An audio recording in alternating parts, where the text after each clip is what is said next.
अस्सलाम वालेकुम व्यूअर्स, कैसे हैं आप सब। उम्मीद है कि सब ठीक ठाक हैं और खुश होंगे इंशाल्लाह। आज आपकी रेसिपी आपके साथ शेयर कर रही हूँ। इमली की चटनी की रेसिपी बहुत ही मज़ेदार है। इसे सेव कर लें अपने पास, इसको बना के अभी से रेफ्रिजरेटर में रख लें और फिर पूरे रमज़ान आप इसको एंजॉय करें। रेसिपी को स्टार्ट करते हैं।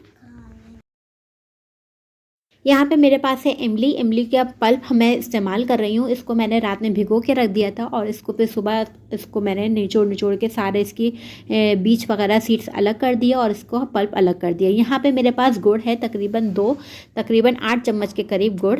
और इसके अलावा यहाँ पे मेरे पास नमक है, काला नमक 1 टीस्पून, कुटी हुई लाल मिर्च 1 टीस्पून, इसके अलावा कुटा हुआ भुना हुआ ज़ीरा है 1 teaspoon, chaat masala 1 table spoon और यहाँ पे गार्लिक पाउडर है, आप फ्रेश इस्तेमाल कर सकते हैं 1 टीस्पून और नमक जो है 1/4 टीस्पून।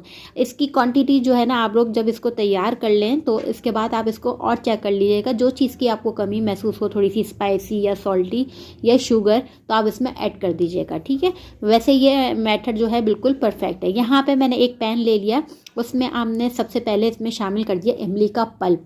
इमली का हमें इसमें पल्प शामिल करना है और इसमें जो प्याले में थोड़ा सा रह गया था उसमें मैंने पानी शामिल कर दिया।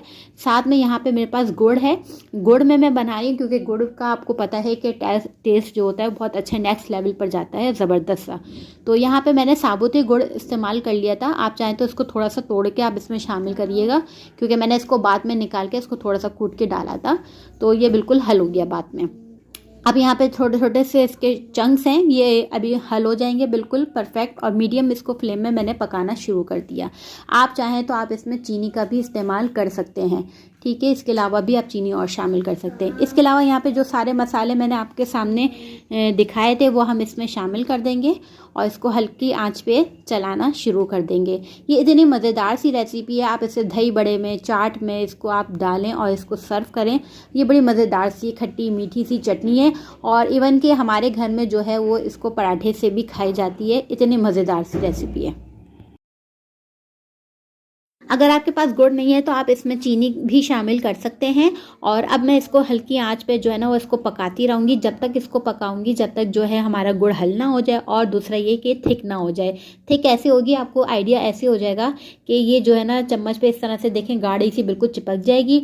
और दूसरा आइडिया ये होगा कि इसमें से इतनी छींटे उड़ेंगी ना कि आपको मतलब ढकना पड़ जाएगा बिल्कुल। तो ये इसकी अलामत होगी कि इसको बिल्कुल प्रॉपर तरीके से ये कुक हो चुकी है। बस यहाँ पे इसको कुक करने के बाद ये देखें मेरी तैयार हो चुकी है। मैंने इसको ठंडा करा, इसको शीशे के जार पे आप इसको सेव करके फ्रिज में रेफ्रिजरेटर में रखें और आप बिलीव करें कि इसे महीना भर आप इसे इंजॉय कर सकते हैं। इतनी मज़ेदार सी ये चटनी तैयार हो गई है। मैंने और भी चटनियाँ बनाई है, इसलिए मैं यहाँ पे जो है ना वो इमली की चटनी का नाम लिख के इसको टैग करके इसको चिपका के मैं रख दूंगी, ताकि कभी भी ये हो तो हम निकालें। बच्चे भी आध दफ़ा निकाल ले होते हैं तो वो इसको निकाल के एंजॉय करें। बस यहाँ पे जो है हमारी इमली की चटनी तैयार है। आप इसको इसी तरह बनाएं, इसको सेव कर लें रेसिपी को। बहुत मज़ेदार है। दही बड़े जो होते हैं आप उसमें बनाएं और इसके साथ इसको सर्व करें। उम्मीद है कि रेसिपी इतनी आसान और इतनी मज़ेदार आपको लगेगी कि आप लोग खुद ही आके चैनल को सब्सक्राइब कर देंगे। वीडियो पसंद आए तो लाइक एंड शेयर करना बिल्कुल मत भूलें। इंशाल्लाह नई रेसिपी के साथ आऊँगी। अपना बहुत सा ख्याल रखिएगा। खुदा हाफिज़।